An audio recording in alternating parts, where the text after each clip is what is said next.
going to be 1% off of the before the is it 1% before the rescission or is it 1% after the rescission? Do you happen to know that, President? If not, I'll let staff research it. Yeah, Senator Rose, my understanding is that the proposed 1% increase is based off of the full 3% increase from last year. And I see heads nodding, and that's true for all universities. Right. Yeah. Okay. Which is better than the alternative, but still not great. Correct. Yeah. Yeah, understood. Yeah, it is better than the alternative, but the money's there to restore this, and it should be restored. Thank you, Chair. Thank you. Thank you, Senator. Any other senators?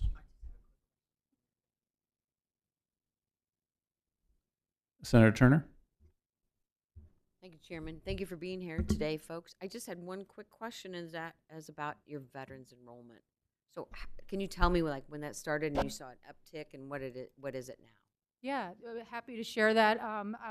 After a comment, I'll pass this along to Dr. Hsu. But what I'd like to focus on also is that we've really reallocated some resources within the institution to be able to expand our recruitment of veterans resources. So we've allocated some staff time as well as position that individual to go out to our military partners. As you know, the Quad Cities is home to the Rock Island Arsenal, among so many other opportunities to create that access point for students. And with exact numbers, Dr. Hsu. Thank you. Yeah, I'll have to get back to you on the exact numbers of students enrolled. I do have the number of students who are taking advantage of additional financial supports through the Illinois Veterans Grant is 63, and then the Illinois National Guard also 63 there. So we have been very proud of our history of being a military-friendly institution. This is our 16th year in a row being identified as that. To President Mindrip's comment, strategically we want to continue to grow our military-affiliated student population, and took advantage of the opportunity for a great staff member who has served as our director of our Veterans Resource Center, has really led some of that 16 years to transition over before he decides to retire, to help us increase recruitment. So joined our admissions team, really focused on increasing access to the military bases around the Midwest and the country. So we look forward. We just started that this past semester, and that's because we're able to reallocate some, knowing that we have some more stable funding there with the backfill of some of those grants.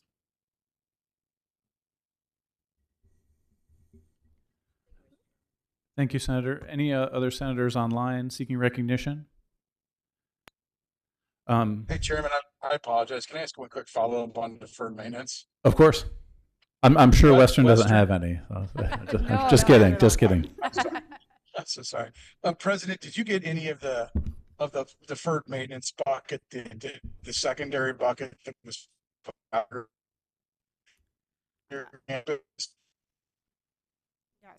Senator, you're breaking up a little bit, but I think we understand the question to be, did you receive any of the authorized deferred maintenance money from the 2 fiscal years ago, I believe it is? Yes. If we're referring to the $450 million, WIU did receive for project overages around $4 million of that. But my understanding is of that $450 million, not all of that has been identified for projects. So we're still hopeful that there will be other new capital renewal projects that are funded, not just capital overages. You were able to hear that, Senator? I think you must be in a bad spot, Senator Rose, but I think hopefully you heard that. Any other senators? This is Chris Balkema. Do we have a complete list of all of the requests for the deferred maintenance, basically multi-year? Do we have a kind of a continuing list that is needed? I don't know that the committee does, but I'm sure I'll let the university answer for themselves, but I believe they have their list. Yes, we are regularly meeting with CDB and IBHE to update those lists, and we're happy to provide those to you at any time. If you wouldn't mind sending that out, that would be great. Just kind of the punch list of the ongoing year-over-year requests. I'd sure appreciate it if you could send it to the whole committee, as long as President Halpin's okay with that. That'd be great. Thank you, Senator. I appreciate the promotion. Yeah, and if we could get that information, although am I correct in that list may change from potentially year to year, but certainly year to year, but maybe month to month, just depending on the ground circumstances? Right. And Well, that's what just- you keep in line with CDB. You keep them informed as to what your most pressing needs are. That's right. Yeah, if it changes, that's great. But it just what I'm seeing. Obviously, I'm new to this. You all have more experience than me, but from the pattern of the state get behind in getting the money out, and all the projects get worse because what is needed, a leaking roof then leaks and more money is needed. So I'd like to get ahead of it, and if we just had the rolling list of all of the requests on the maintenance, that would be helpful, I think. And I'm working on understanding the emergency purchases path through the chief procurement officers, and kind of just working through that structure. But just a rolling punch list of the open items would be wonderful, from Western in this case, and I'll ask it from the other universities as well. So thank you. Thank you, Senator. Any other senators online? All right, hearing none, I did have a question. But first, I want to again applaud your Veterans Center and the work that you do with those students. I'm glad we're able to finally get back on track with funding those grants, and at least ticking off a partial unfunded mandate. And I hope to continue to do that going forward. With that in mind, I wanted to ask you about the Quad City Manufacturing Institute, what the current plans and implementation is on that, and where you see that going over the next couple of years. Sure. Thank you for the question. We've had now a 3-year partnership with University of Illinois and Iowa State University in the Quad Cities, along with the Rock Island Arsenal and the Quad City Manufacturing Institute. Certainly, University of Illinois and ISU are the heavy lifters on the research, and WIU has been along with a workforce development focus, as well as partnering with our engineering program, and also with consideration for space possibilities on campus. Dr. Mossman can provide a little bit more detail about some of the activities that are underway right now. Yes, just to emphasize what President Mindrup just said, we've continued to evolve the academic programming itself and align directly with advanced manufacturing in the Quad Cities, and so focusing specifically on mechanical engineering. And then our agreement, which we signed tomorrow with Blackhawk College, is trying again to increase, it's a direct line into our program, which will increase higher education attainment throughout the region, and then also that goes directly into workforce development, the workforce development side of the whole manufacturing project in the Quad Cities. Thank you. I had one other question. Now it's slipping my mind, but I will think of it as soon as you leave the room. But I'll definitely be in contact with you. You know where to find I know where to find you. It was the promotion that I gave you that's distracted. It really threw me off, but it went right to my head, Senator. Before I let you go, seeing no further questions, I also want to applaud the university and the women's basketball team. We were very complimentary of University of Illinois, but I know our women's team made the women's tournament this year. Very excited for that, and look forward to many more reappearances in the future. We do too. Thank you so much. Go Leathernecks. Yeah. Thank you all. Next, we'll bring up Northern Illinois University. President Freeman, if you just bring up your team once you get settled in, please feel free to proceed.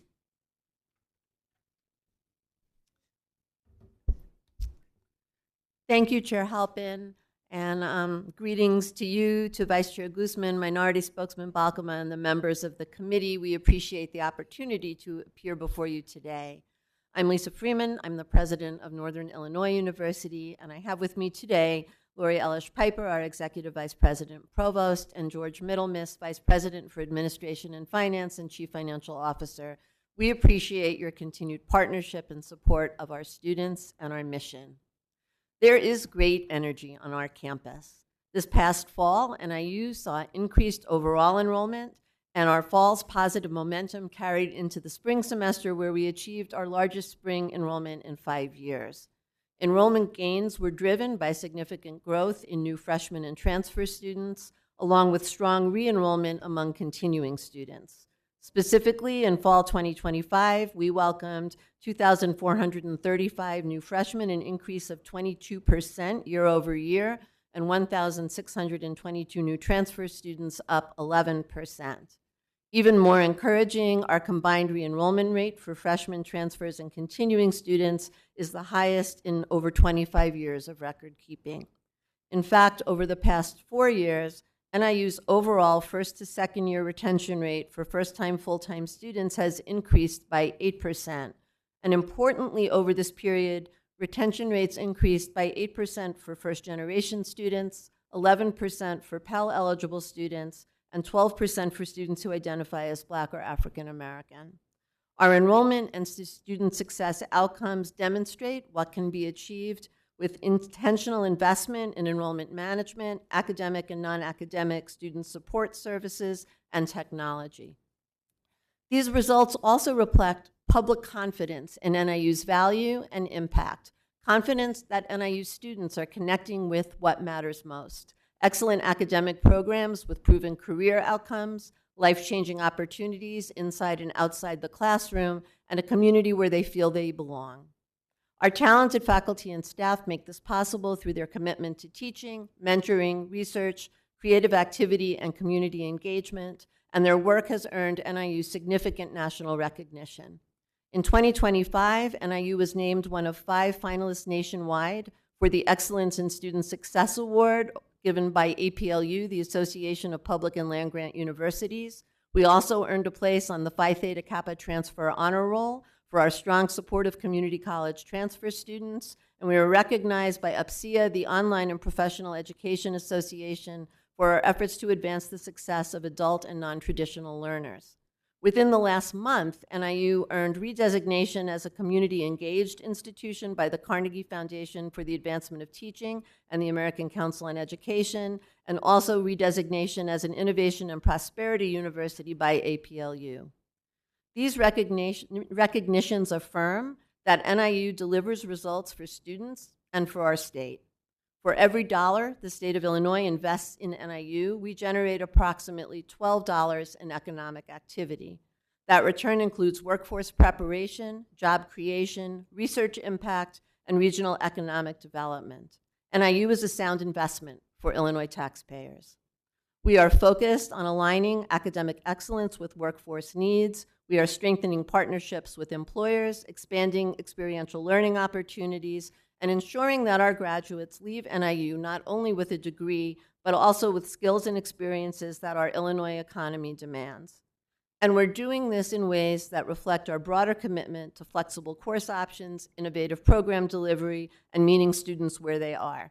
We're particularly proud of our new part-time law program that's being launched in fall 2027 in Naperville to expand access for students who cannot relocate or attend full-time because of work or family responsibilities. NIU has achieved these positive outcomes while also prioritizing access and affordability, and we will continue to do so with adequate support from the state. We appreciate Governor Pritzker's continued investment in higher education during a tough fiscal environment that's filled with uncertainty.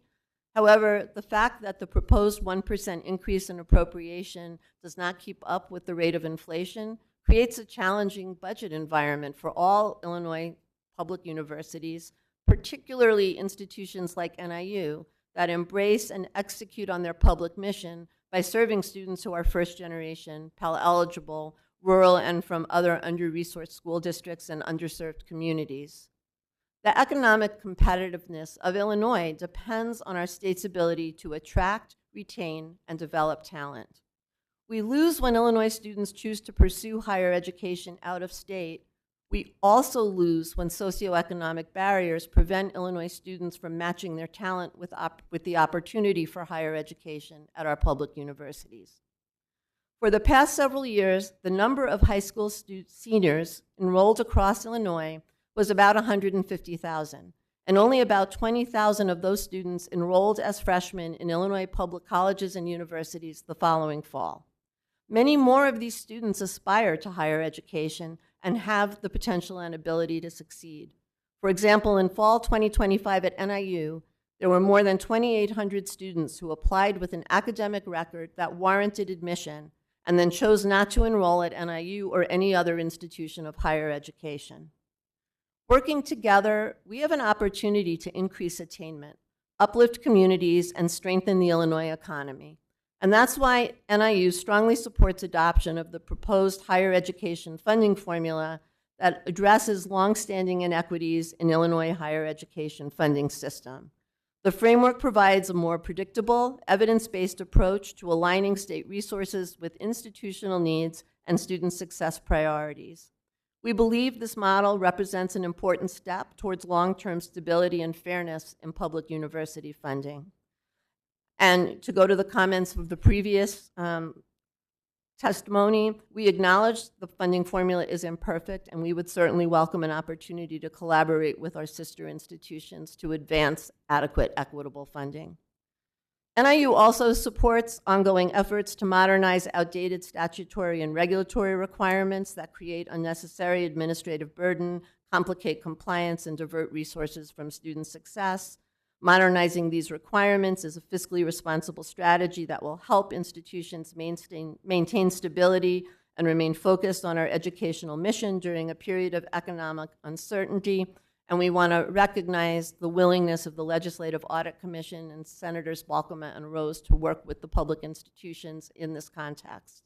Finally, as we've heard previously, timely execution of state-funded capital projects remains a critical priority. We appreciate Governor Pritzker's inclusion of $300 million for deferred maintenance projects in the budget that's been proposed.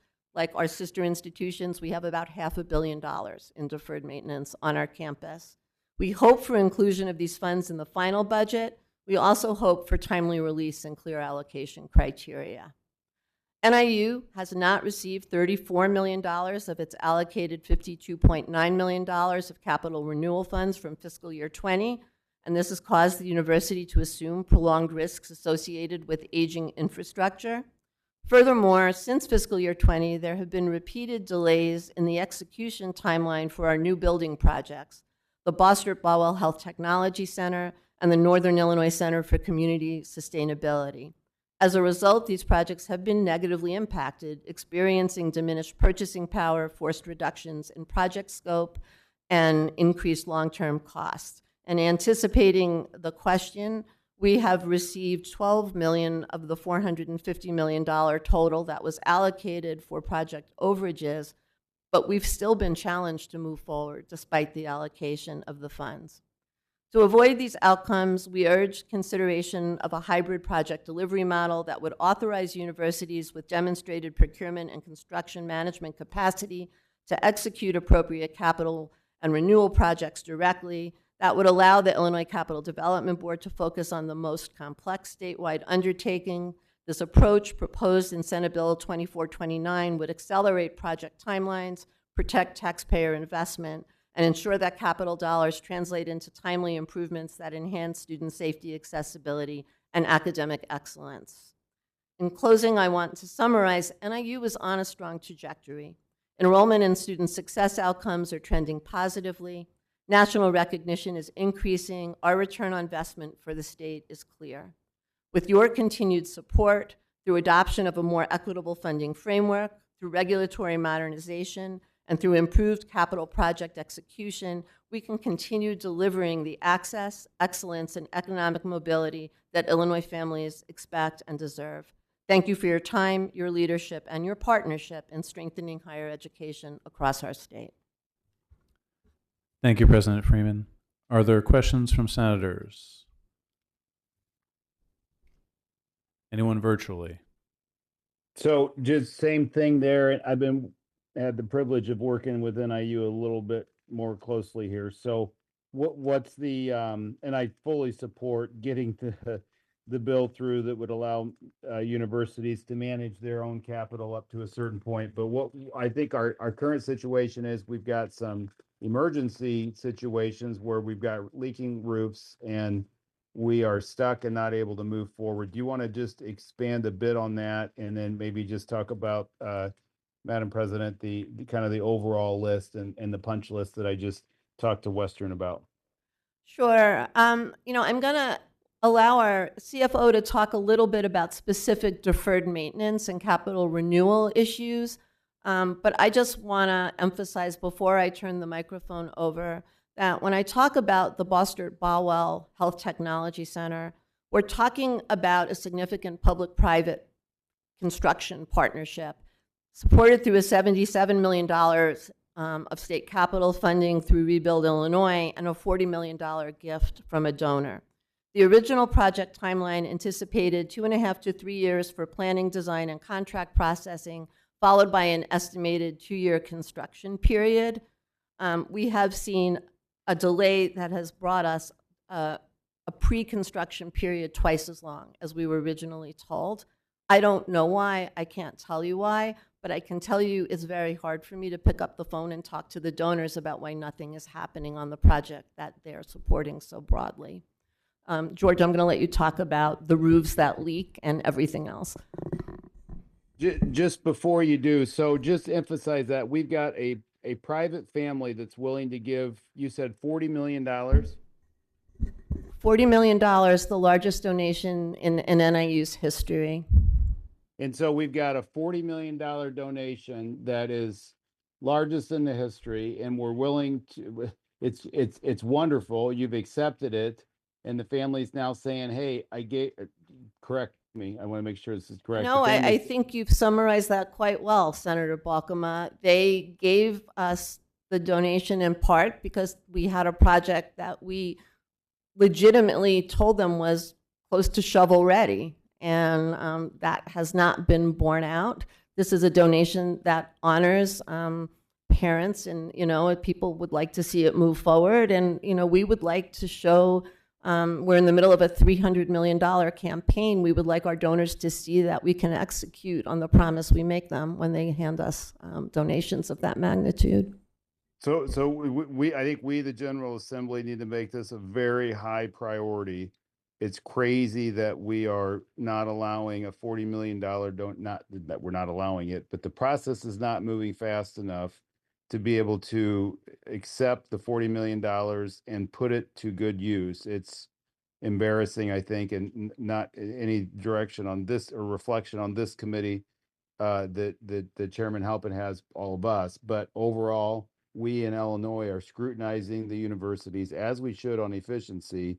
And then here we are, we can't even get a leaking roof fixed, and we can't allow a $40 million donation to be accepted because the rest of the process is not moving along. So I think we got a lot of work to do in a very short amount of time here to move that forward. But if you also want to share details on the leaking roof, that'd be great. I'm George Middlemas, the Vice President for Administration and Finance, and I'll target one building in particular, the building where our visual and performing arts classes are held and performances are conducted. We have a number of spaces in that building that are no longer usable because of the leaks in the roof. And we have received funding for the deferred maintenance on that building, but it's been delayed now 2 years because of issues we've had with CDB and with the contractors. And so we're not able to get those spaces into a place where our students can conduct classes or participate in classes and perform. Thank you. Senator Balkema, anything else? I guess that's a no, yeah. But I certainly echo Senator Balkema's point. We certainly need to do better.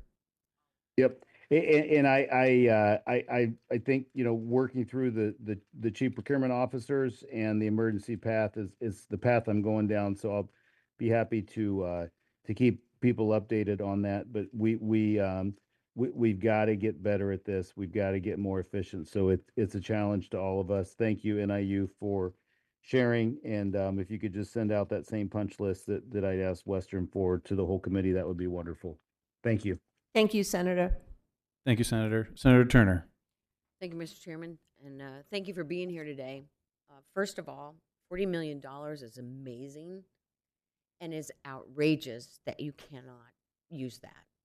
Just, I don't even understand. So CDB, well, are they, what you said you have issues with CDB? What are they telling you why it's taking 2 years? They really haven't given us detailed explanations of why. So in we're just 2 given years, they haven't said, delays. Oh no, you didn't do this right, or whatever. It's just nothing from the university side. That's outrageous. And I'm sorry for that delay. That's all, Mr. Chairman. That's certainly enough. So, thank you, Senator Turner. Any other senators seeking recognition? Hearing none, I did remember the question I was going to ask Western, but it's equally applicable to you. With the some of the demographic changes we've seen over the past several years and the lower number of high school graduates, many schools are redoubling efforts to get students that had some credits and for whatever reason weren't retained or fully complete their degrees. What efforts are you making as a university to bring those students back into the process to get them their certification or degree? Embedded in our strategic enrollment management plan is a plan for stop-outs and adult learners, and I'm going to ask our provost to summarize the details. We've had enrollment counselors for a number of years, and in fact, I think our partnership with ReUp was one that was adopted statewide because of the impact of being able to bring back students who left before earning a degree, and so we continue to do that work. In terms of our strategic plan for adult learners, we're looking at everything from wraparound services to the degree programs that we're offering, to the ability to offer online or off-campus programs that are accessible to working adults who have all of the responsibilities in their lives that make it difficult for them to complete traditional programs. We also have stood up an Office of Online Learning that specifically engages and provides support and opportunities for engagement and belonging for our online learners. And so we're really thinking very holistically about serving adult learners. Also working with employers to identify opportunities to upskill employees to take on different leadership responsibilities or to meet different needs in the workforce is another strategy that we're using in partnership. And then continuing to work with our community college partners to identify ways that we can build degree completion programs for individuals who have completed perhaps in the past or are currently completing associate's degrees but want to complete a 4-year degree. So our approach is really quite holistic. We've also looked really comprehensively at our wraparound services for adult learners, knowing that they need different things at different times and want to access them in different ways than traditional students. And we've been doing a lot of really good work in that space and seeing really good outcomes for our adult learners. And Senator Halpin, since you mentioned the demographic cliff and the fact that it is indisputable that there were fewer babies born 18 years ago, and so we have fewer high school graduates, I want to go back to what I said about the students who go nowhere. The demographic cliff looks like a bigger challenge and less of an opportunity if we all assume that the only people who can succeed in college are the people who have always succeeded in college. And when we talk about wraparound services and we talk about meeting students where they are, when we talk about investing in programs that make up for the difference in social capital as well as the difference in wealth, you know, college isn't for every student, but we have many students in Illinois who want a college education, and there are barriers that prevent them from getting one.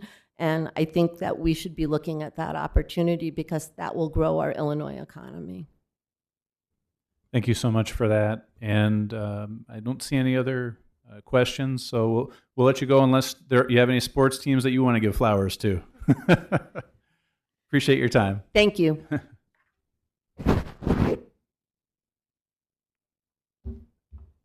Next, we'll bring up the Illinois Educational Labor Relations Board.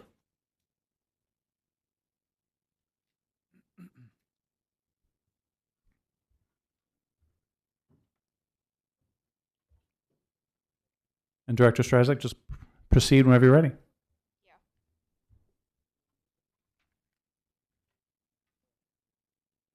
Hello, and thank you for your time. I am Ellen Maureen Strazak, and I have the privilege of being here to represent the Illinois Educational Labor Relations Board. I am actually the general counsel, but I am currently at this moment the interim executive director, so for now. And I have with me today the Chief Fiscal Officer, Meredith Dean. We've had a great year at the ILRB. The biggest thing we've done is develop faster timelines for the processing of our cases. This is huge. And we've also hired staff to help us meet those timelines. And for that reason, that we've been able to eliminate our backlog of cases pending executive director's approval. for the first time in the history of my working at the agency, which is 23 years, so it's a pretty big deal. And we feel that this has better allowed us to work towards promoting harmonious relationships between public educational employers in Illinois and their employees. Another thing that we've done is we've made our processes more accessible to the public by creating fillable forms on our website. We have relocated we have 2 offices, one in Chicago and one in Springfield. We've relocated our Springfield office to accommodate staffing increases. And finally, we've finished our new database system, and it is now live, and that makes it better able to serve our constituency and process our cases. The ILRB is requesting a maintenance budget of $4,465,600, and I am available to answer any questions if you have any. Thank you. Are there any questions from members?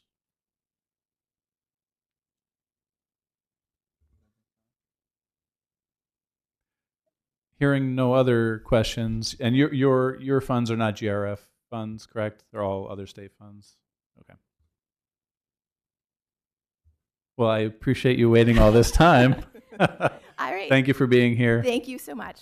And enjoy the rest of the night. Thank you. Last but not least, we'll bring up the ICCB, Illinois Community College Board. Can we have what they were having? You can have all their time. You can.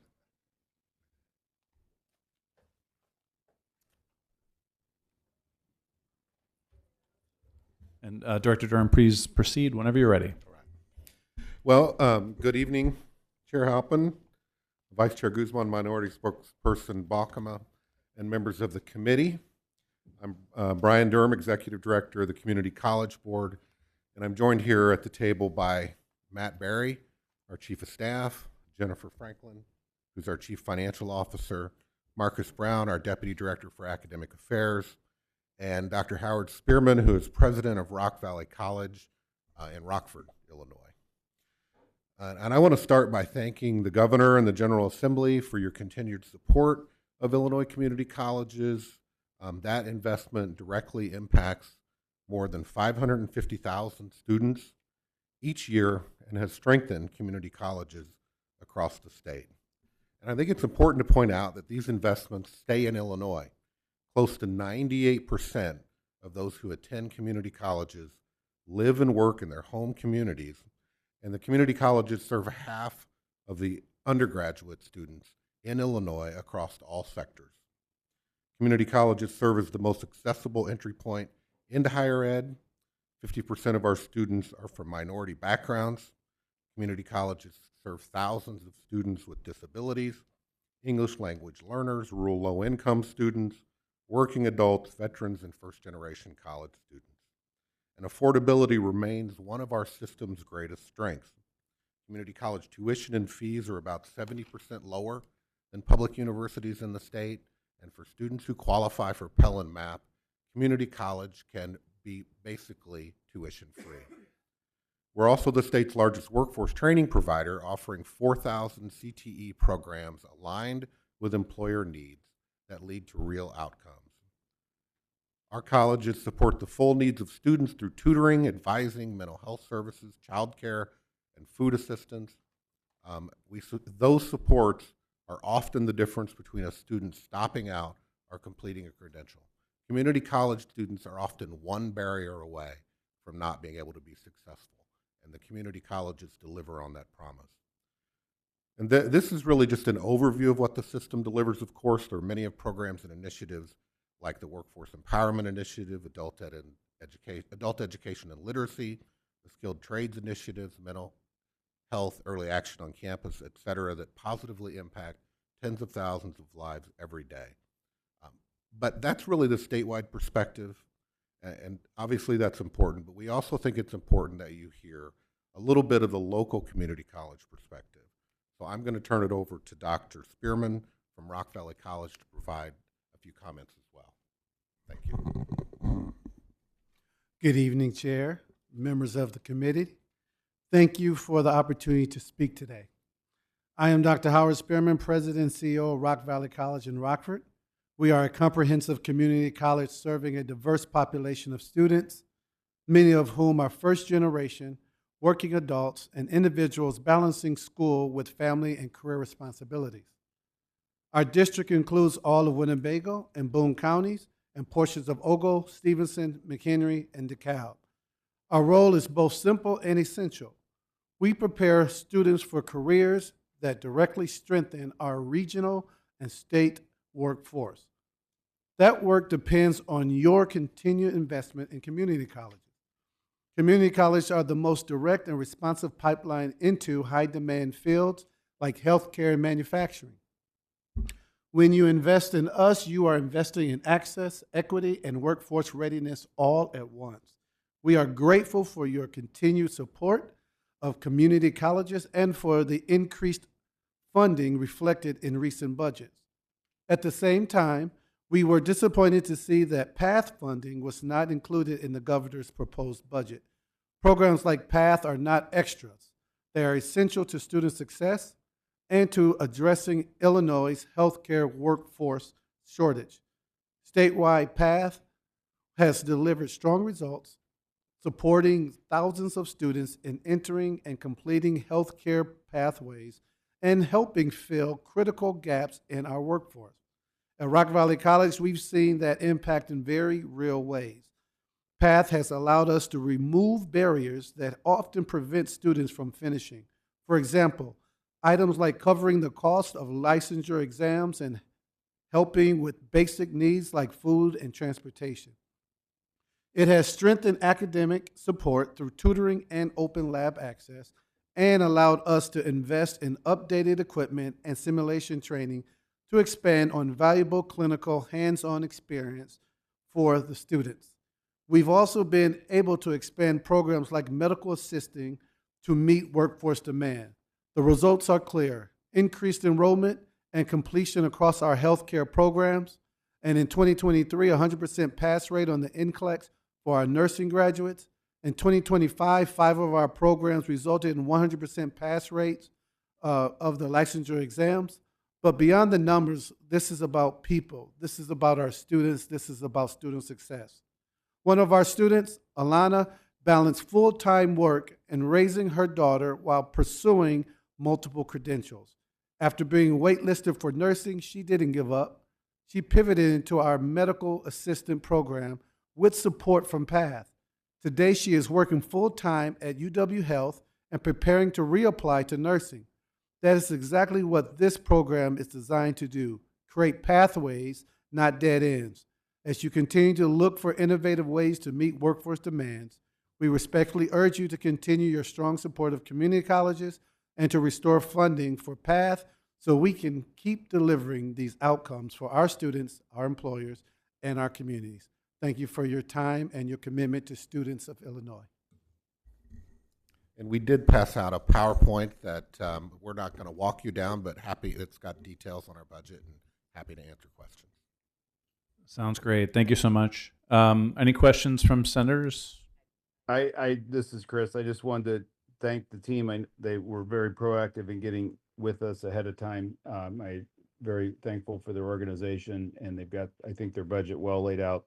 Obviously, they are in support of the 4-year community college plan, and we just want to make sure that that gets executed. I'm for it, but just no property tax increases. They just provide an integral role as being an organization that plays in between these different entities and can have a positive impact. So appreciate the leadership of the team, and I think they do very well with from an efficiency perspective with their budget.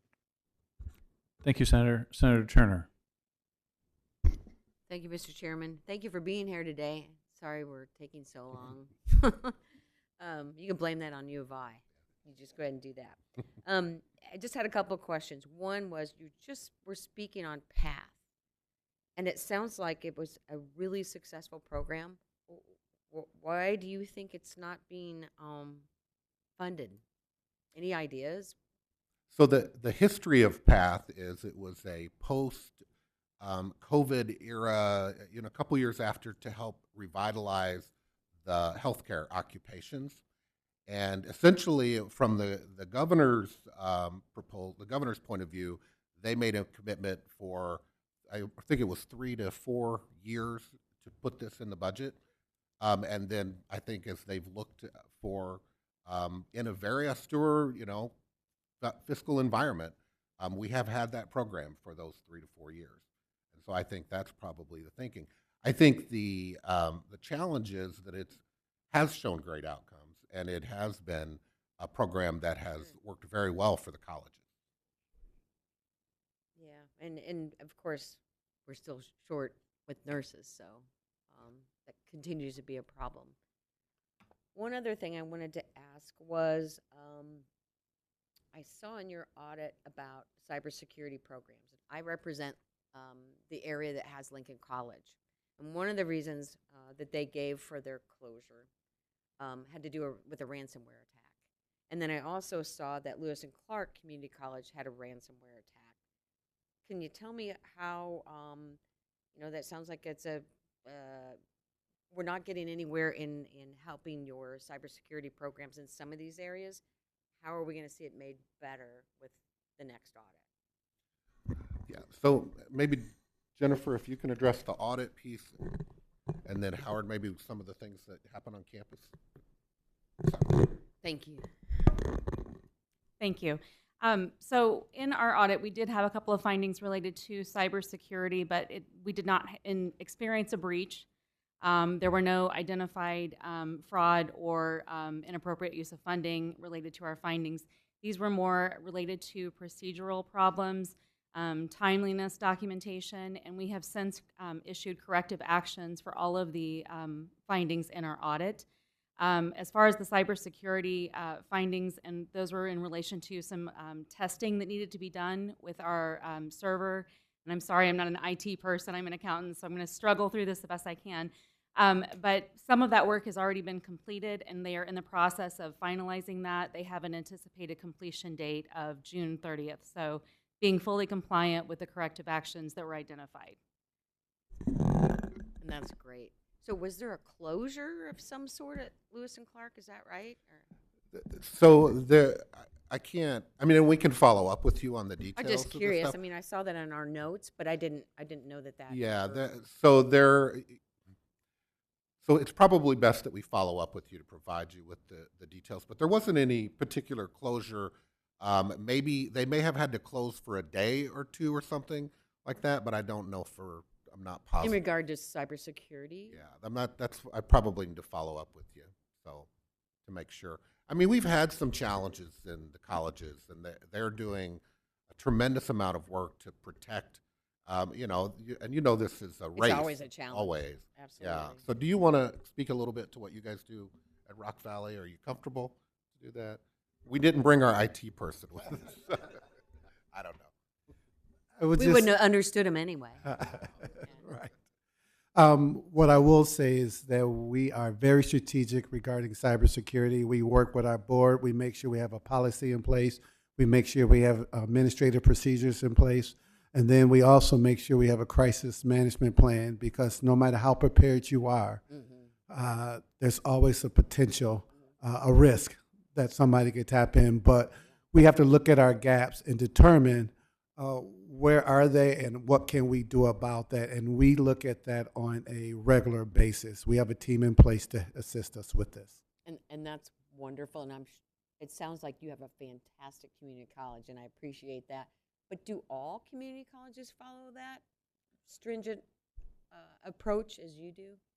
I cannot speak for all community colleges in that way, but I will say that from the Illinois Council on Community College Presidents, it's something that we discuss and take serious on a regular basis. And unfortunately, for those that have been hit by cyber attacks, the rest of the presidents and colleges have learned from some of those issues. Yeah, and I would add that I think that particularly in the last 5 to 7 years, you've seen a dramatic increase in how hard colleges are working to manage through this, because the attacks are getting more frequent and more sophisticated, and they have to stay ahead of that. So there are a number of things that the colleges do. I think you would find that every college is engaged in a pretty rigorous level of cybersecurity protection. Thank you. Thank you, Mr. Chairman. Thank you, Senator. Any other senators seeking recognition? Hearing none, I do have one regarding the veterans grants. I noticed there's a slight reduction. Is that that's actually a line item that we've traditionally fully funded? Is that represent an actual decrease or just fewer students needing those grants in the next fiscal year? I think that is really about fewer students. It's sort of a right sizing of that. Now, I do think as we go on, if we see more students, then it's something we want to come back to. And do you have flexibility within the budget, or the governor have flexibility if you in the fiscal year see an increased use to be able to supplement that at the end of the fiscal year? We would certainly come asking to supplement that if we needed to. Great. Thank you. Any other questions based on that? All right. Thank you very much for your patience. I appreciate you being here. And given that, I want to thank the members of the committee as well as committee staff, of course, for spending the time on these. I will use my prerogative as chair to postpone hearing of my own bill. We won't be hearing that last one today. I'll let everyone go. But I do really appreciate everyone's patience and attendance here today. So Thank you, Mr. Chairman. Thanks, everybody. There being no further business, the Senate Education Appropriations Committee stands adjourned.